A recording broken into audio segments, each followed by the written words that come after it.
Hello, good. It's almost afternoon, but it's still morning. Man, it's such a beautiful season. It's not an easy season getting to the place where the Lord is bringing us. And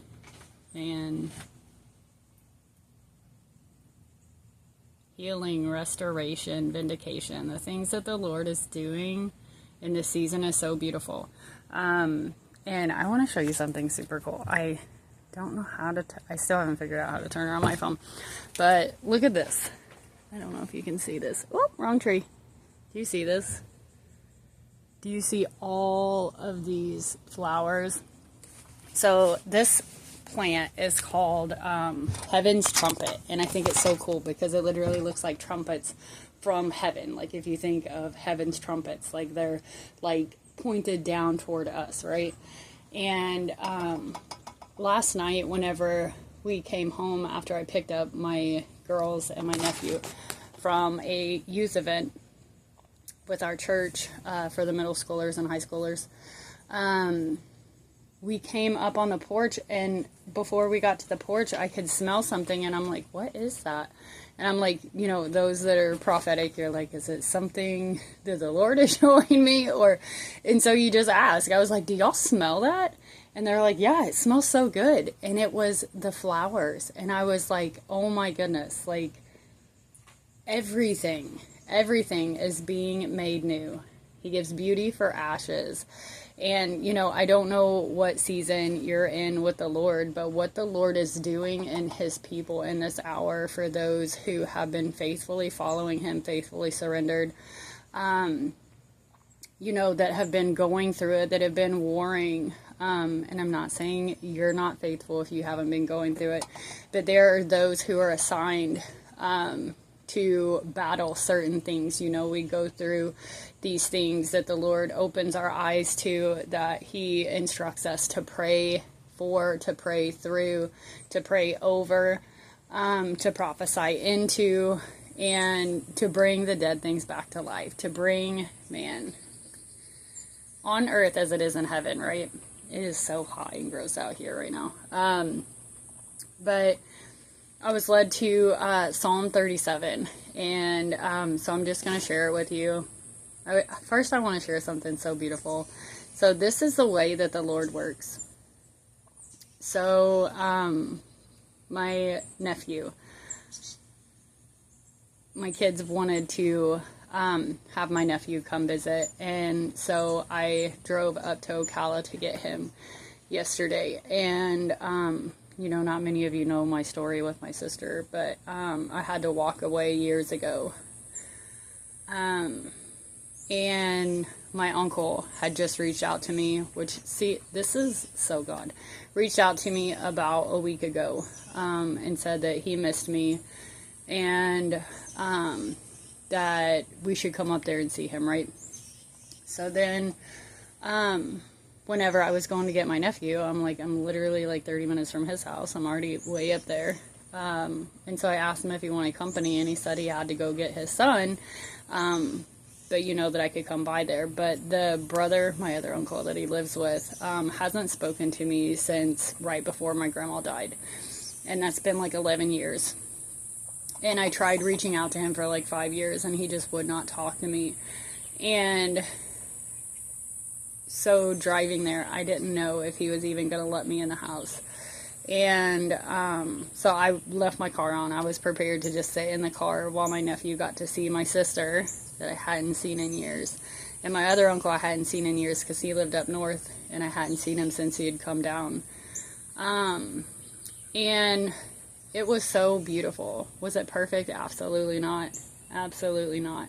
But it was so beautiful, the way that the Lord moved and brought restoration into that place where he opened a line of communication, where we got to awkwardly talk about things. You know, my uncle that growing up, you know, didn't believe in God.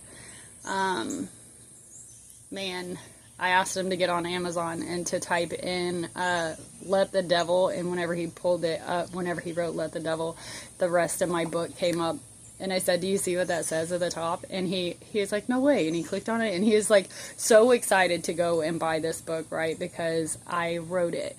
And this is how the Lord opens the hearts of the people. Man, is he moves in such a way that we, like, there's no way that I could have planned, man, for yesterday. No way. And it was so beautiful. And the things that we see, you know, that we now have an opportunity to pray into, that those relationships have been restored, and now there's work to be done, right? But the Lord is faithful to bring restoration into things that you thought were dead, that you thought there's absolutely no way that we're ever going to have a relationship again. There's no way for any of this, right? And so I want to encourage you, you know, maybe you have a prodigal son or a daughter or a parent, an uncle, an aunt, you know, a friend, you know, that you're praying for. Don't stop praying for them. Don't stop believing for restoration. Don't stop believing for healing. Don't stop believing for blind eyes to be open, because God is in the restoration business. And this is so good. So I was led to Psalm 37. He will not forsake his saints. And it says, fret not yourself because of evildoers. Be not envious of wrongdoers. And we've talked about this. You know, sometimes it looks like the wicked are prospering. Like, they are so boastful in their sin and nothing is happening to them. Like, why is this allowed, God? And it says, for they will soon fade like the grass and wither like the green herb. Trust in the Lord and do good. Dwell in the land and befriend faithfulness. Let faithfulness be your best friend. Do everything that you can to walk upright and righteous.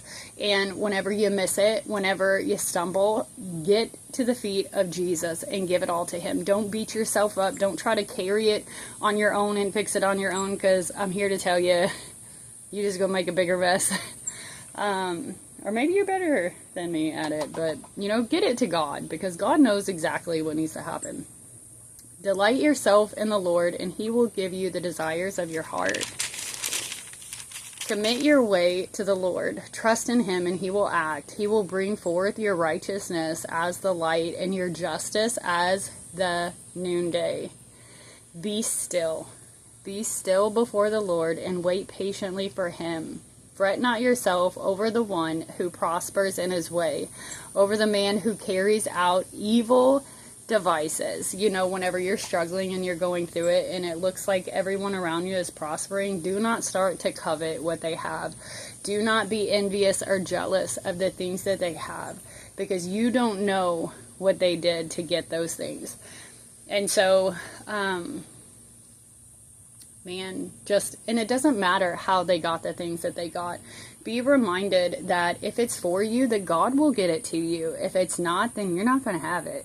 So don't be mad at God because he hasn't given you something yet. Because a lot of times, you know, I've shared that the Lord literally does the work in us before he hands stuff to us. It's kind of like the prodigal son. You know, if we're not ready to receive the inheritance, to receive the things that the Lord wants to give to us, we're just going to squander them. We're going to mess it up. We're going to destroy everything that the Lord wanted to give us to build, right? It's like literally if the Lord gave us all of these blocks and wood and tools to build something, and instead we just take a torch and destroy it, right?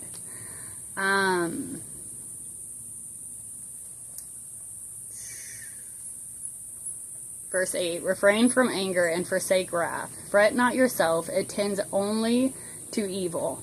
For the evildoer shall be cut off, but those who wait for the Lord shall inherit the land. Whatever the Lord has for you will be yours. Don't try to go and get it yourself through unjust means. And it says in verse 10, in just a little while the wicked will be no more. Though you look carefully at his place, he will not be there.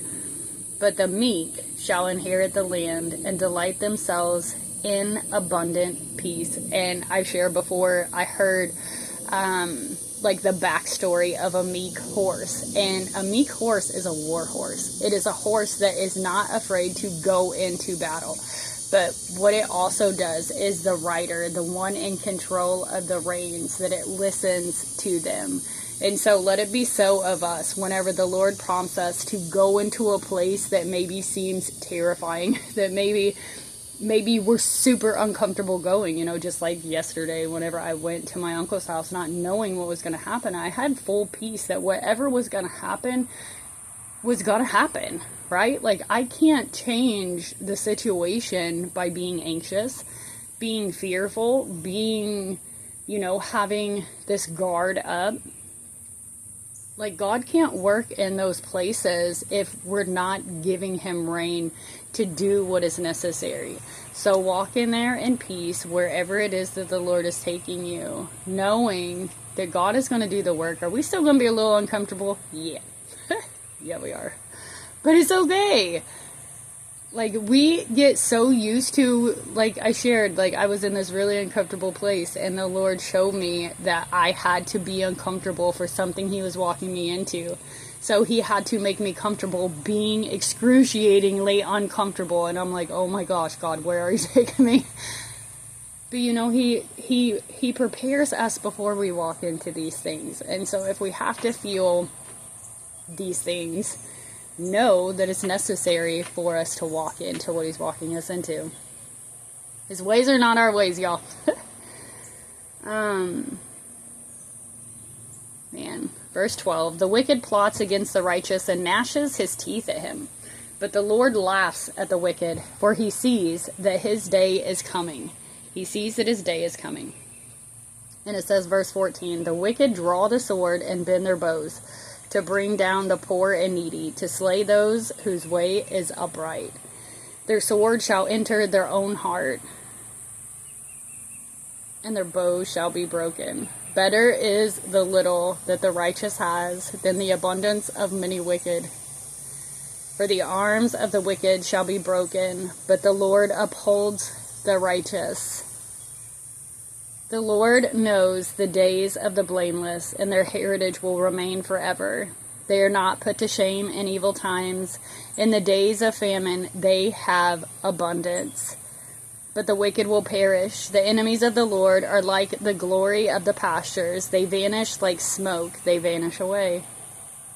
The wicked borrows but does not pay back, but the righteous is generous and gives. For those blessed by the Lord shall inherit the land, but those cursed by him shall be cut off. The steps of a man are established by the Lord. That's why whenever we walk into these things and we're like, what? Just trust that God knows what he's doing. And ask him, God, what do I do here? Like, why? What are you showing me? Or, God, help me. Give me the strength that I need. Give me the endurance. Give me the peace. Give me the patience. You know, I used to be like, y'all better not pray for patience for me. But I'm just, you know, we learn that it's essential. I just wanted to walk in and slowly learn these patient places. But sometimes, man, it's slaps you in the face. And it says, verse 23, the steps of a man are established by the Lord when he delights in his way. Though he fall, he shall not be cast headlong, for the Lord upholds his hand. So he helps us back up. I have been young and now am old. 41. Look, even y'all youngsters, you claim that. Look, this is what the Lord has for us. This is what he has for us. Yet I have not seen the righteous forsaken, or his children begging for bread. He is ever lending generously, and his children become a blessing. And this is so beautiful, because I can't tell you the amount of times that I have started to worry, like, God, are we going to have enough food? God, am I going to have the money for these bills? God, like, thinking that, like, all of these things, like, God, the washing machine, God, the lawnmower, like, but every single time he has shown up and provided, whether through my brothers and sisters or miraculously, you know, praying over it, and the Lord opening my eyes, like the lawnmower was working great, and then it just literally wouldn't go. And I'm like, bro, what? And so I found out that there was some type of belt, and my friend was on the phone with me, and she was trying to talk me through it, and I'm just praying in the spirit while her husband's trying to look up on YouTube, like, how to fix a belt. And he's like, oh, there's 2 belts. And I'm like, bro, there's not 2 belts, there's 1. And so I lay my sweater on the ground, because there's like this little pokey bush, and my friend's like, put it in neutral and move it away from the pokey bush. And I'm like, yeah, you gotta have smart friends. And then so I put my sweater that was around my waist on the ground so I could lay down, and I could feel the second belt. And I was like, it's too tight, I can't move it. And I'm sitting there, like, just laying there listening to her voice, and I'm just praying in the spirit. And I felt instantly to push this pedal down and to lock it. And so I was like, okay, I'm just going to do it. I mean, like, what could it hurt, right? So I did it, and it loosened it enough for me to be able to fix the belt. And this is the goodness of God. Whenever we truly trust in God, man, he'll send us people to just sit with us and keep us calm. My friend was praying, God, this is a blessing for her. Like, don't let the enemy rob her from this blessing. And he's just good, bro. Like, I just can't. And then it says his children become a blessing. We get to bless others, whether with our time, whether with our prayers, whether just sitting and listening to a brother or a sister, whether being able to pour out a financial blessing over them, bringing them food when they're not well, taking them to appointments when they're not well enough to get to them. Encouraging them. Like, there are so many ways we get to be a blessing. It's not just financial. We get to speak the truth and love to them whenever they're like in this double-minded state. They're going back and forth with all of this chaos that is surrounding them, to pull them back into a place of steadiness, so that they're steady on their feet and they can think rightly, that they can hear the voice of God for themselves. It is such a blessing to be a part of the kingdom of God. I can't tell you how many times, being a nurse or just being a person out in the world, seeing somebody who looks discouraged and just asking them, hey, you okay? I'm not afraid to ask a stranger. And, almost every single time they just pour out their heart. And in that moment, we have an opportunity to take their request to the Lord and to trust him with it. And he's just good, man. Verse 27, turn away from evil and do good, so shall you dwell forever. For the Lord loves justice, and he will not forsake his saints. If you feel like you don't have justice, it's coming. It's coming. They are preserved forever, but the children of the wicked shall be cut off. The righteous shall inherit the land and dwell upon it forever. The mouth of the righteous utters wisdom, and his tongue speaks justice. The law of his God is in his heart. His steps do not slip. The wicked watches for the righteous, and seeks to put him to death. The Lord will not abandon him to his power, or let him be condemned when he is brought to trial. So no matter what you're going through, just know that God is going to work it out. Wait for the Lord and keep his way, and he will exalt you to inherit the land. You will look on when the wicked are cut off. So I was just thinking, that there may be some out there that are like, about the trial part, about how Paul and Silas were thrown into prison and, questioning, well, where was God there? Well, God showed up in the prison, so God needed them there in order for the jailer's family to be saved. So God knows what he's doing. And so whenever we know that our God has full control and he knows what he's doing, we don't get intimidated. We don't become fearful. We don't become discouraged whenever we're thrown into these places, because we know that God is going to help us. Shadrach, Meshach, and Abednego thrown into a whole fire. Jesus went in there with him. They came out not even smelling like smoke, unchained, unbound. Daniel thrown into the lion's den. David against Goliath. Like, God will bring us out of every single one of these places. Joseph, when he was lied about, he's good. And he's good at reminding people, you know, placing us on people's hearts just to pray for us, to reach out to us, to pour into us, to help us to build what God is doing in and through us for his kingdom. Like, there's nobody like him. 34, wait for the Lord and keep his way, and he will exalt you to inherit the land. You will look on when the wicked are cut off. Ryder. Silly dog. Verse 35, I have seen a wicked, ruthless man spreading himself like a green laurel tree. But he passed away, and behold, he was no more. Though I sought him, he could not be found. We'll look, and we won't be able to even find the wickedness. Mark the blameless, and behold the upright, for there is a future for the man of peace. Be a man of peace. Be a woman of peace. And this doesn't mean you let people push you around. This doesn't mean you let people beat you up. This doesn't mean, you know, that someone who's plotting against you, that you go and have a meeting or a conversation with them. If the Lord does not tell you to go into those places, I would encourage you to seek his instruction. But whenever the Lord prompts us to go into these places, whenever he prompts us to do these things, you know that the Lord is going to work it out, and he is going to do the miraculous.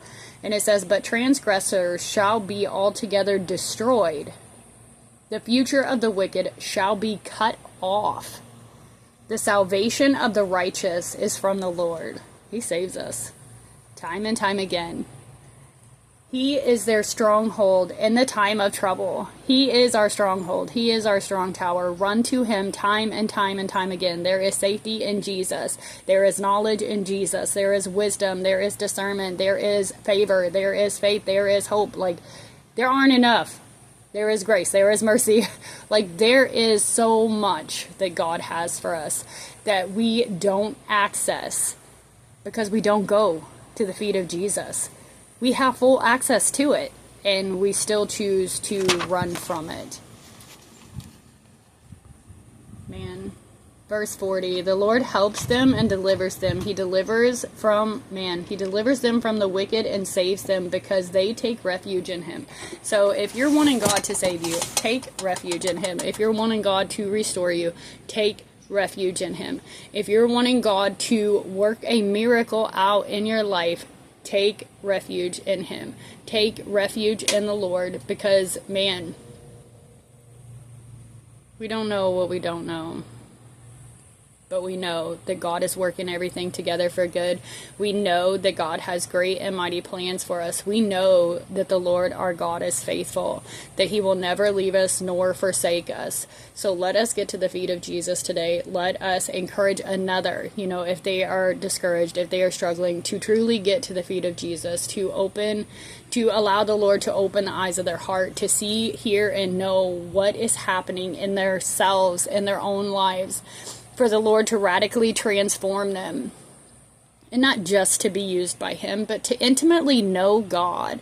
You know, there are so many people that are chasing titles and accolades and all these things, but sonship, adoption, that is the best place to be. Whether we get a title for any of this, whether we accomplish anything in this life outside of knowing God, praying and being there for our family, our brothers and sisters in Christ, so that they can do the thing.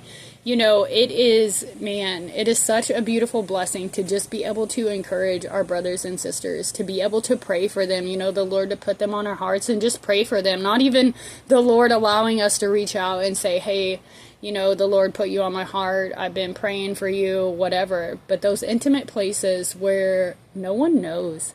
No one knows you've been praying. No one knows you've been crying out. No one knows the struggle, you know, the warfare that you've endured, crying out for these people, praying for these people. But God. It's so beautiful. So I encourage you, get before the Lord today. You know, get yourself before the Lord. Honestly, be genuine with God. God, this is my struggle. Or God, what is my struggle? I feel like I'm perfect. If you feel like you're perfect, definitely get to God. because might need to get some of that pride off so you can see what's underneath there. But you know, just let God do the work in you, and He will, because He's faithful, and His desire is for you to know Him, for you to have a relationship with Him, so that He can minister to you. I love you. Be so blessed. Have the best day.